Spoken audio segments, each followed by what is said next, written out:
अस्सलामुअलैकुम प्यारे बच्चों, कैसे हैं आप सब। उम्मीद है आप सब खैरियत से हैं और माशाल्लाह माशाल्लाह आप अपना काम बहुत अच्छा कर रहे हैं। सालाना इम्तिहान की तैयारी हमने बहुत अच्छी सी करनी है, तो चले हम अब आगे अपना काम शुरू करते हैं।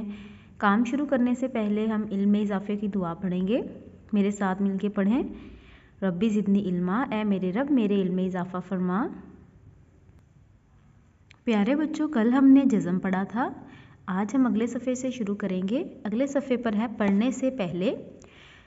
उसके दो सवाल हैं। आपकी पसंदीदा किताब कौन सी है? उर्दू। आपने इस वक्त पाँव पर जूतों के अलावा और क्या पहना हुआ है? जराबें। नीचे ये पढ़ने वाला काम है, पढ़ना सीखें, यहाँ आप लोगों ने पढ़ लेना है, ठीक है। उसके बाद नीचे है पढ़ने के दौरान में हम किस की मदद से लिखते हैं? पेंसिल से। हमें बड़ों के साथ कैसे पेश आना चाहिए? इज्जत से। अगले सफ़े पर है तशदीद। तशदीद हम कब कब इस्तेमाल करते हैं? जब हमें किसी लफ्ज़ पर, किसी हरफ पर ज़ोर देना हो। मियाऊं मियाऊं कौन करती है? बिल्ली। कौवा कैसे बोलता है? काएं काएं। तो ये नीचे तशदीद वाले लफ्ज़ दिए हुए हैं, ये हमने पढ़ने हैं, ठीक है।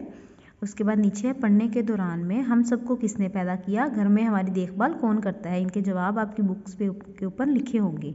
नहीं लिखे तो आप यहाँ से देख के लिख सकते हैं, ठीक है। अगले सफ़े पर है हरूफ मिलाकर तस्वीर का नाम मुकम्मल करें और दुरुस्त जगह तशदीद लगाएं। मच्छर, तो यहाँ छ पर ज़ोर है तो हम छ पर तशदीद लगाएंगे। ये सारे इसी तरीके से होने हैं। नीचे है अरकान को हरूफ से जोड़कर लफ्ज़ बनाएं और दुरुस्त जगह जज़म लगाएं। सुर्ख, बर्फ़, मुफ्त, असर, शुक्र, शक्ल। अगले सफ़े पर सवाल नंबर 3 है हमारे पास। मिसाल के मुताबिक जज़म वाले अल्फाज के गिर्द दायरा और तशदीद वाले अल्फाज के गिर्द ट्रायंगल बनाएं। तो ये आपने बना लेना है, ठीक है। अगले सफ़े पर है तनवीन।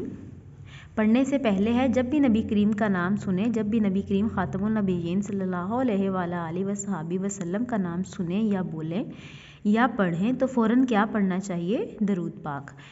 और ये नीचे पढ़ने वाला काम है, ये हमने पढ़ना है, ठीक है। उसके बाद नीचे है पढ़ने के दौरान में दिए हुए अल्फाज सुने और इनका इस्तेमाल करते हुए एक एक जुमला बोलें। जैसे तकरीबन, फ़ौरन, मसलन, इनसे हमने एक एक जुमला बोलना है। अगले सफ़े पर है नून गुन्ना। पढ़ने से पहले है चूज़ा कैसे बोलता है? रात को आसमान पर क्या चमकता है? इनके जवाब मैंने आपको लिखवाए हैं। अगर नहीं लिखे हुए आपने तो आप यहाँ से देख के लिख सकते हैं, ठीक है। नीचे पढ़ने वाला काम है, ये हमें पढ़ना आना चाहिए। नीचे है पढ़ने के दौरान में हम चलते किन की मदद से हैं? तो बताएं मुझे प्यारे बच्चों, हम किसकी मदद से चलते हैं? पाँव की मदद से। खाना किस हाथ से खाना चाहिए? दाएं। अगले सफ़े पर आएँ। मश्क है हमारे पास। सवाल नंबर 1 है पढ़ें और मिसाल के मुताबिक इन लफ्ज़ों के गिर्द दायरा लगाएं जिनमें नून गुन्ना की आवाज़ मौजूद है।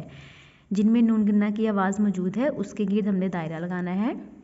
नीचे है पढ़ें और तनवीन वाले अल्फाज के फूलों में रंग भरें।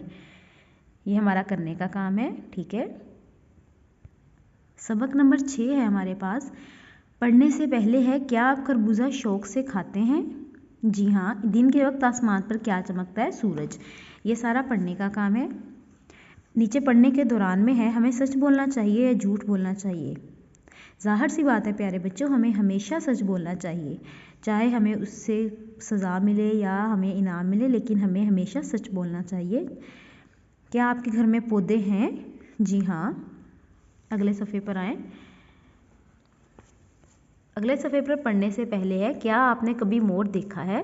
अपने इर्द गिर्द मौजूद कोई सी दो गोल चीज़ों के नाम बताएं। कोई सी भी दो गोल चीज़ों के हमने नाम बताने हैं, ठीक है। जब आप खुश हो तो क्या करते हैं? हम अल्हम्दुलिल्लाह कहते हैं। नीचे पढ़ने के दौरान में है धोबी क्या काम करता है? कपड़े धोता है। जिस कपड़े को बिछाकर इस पर खाना खाया जाता है उसे क्या कहते हैं? दस्तरख्वान। ये नीचे पढ़ने वाला काम है। तो यहाँ तक आज हमने टेस्ट की तैयारी करनी है। पहले आपने टेस्ट की तैयारी करनी है, फिर उसके बाद जो मैं टेस्ट सेंड करूँगी वो आपने करना है और अपने पोर्टल पे शेयर करना है। फिर जब मैं चेक करके रीसेंड करूँगी तो अपनी गलतियाँ लिखनी हैं। इसके साथ प्यारे बच्चों आप लोगों ने गेम्स भी खेलनी है। अपना बहुत सारा ख्याल रखें। फ़ी मानिल्लाह।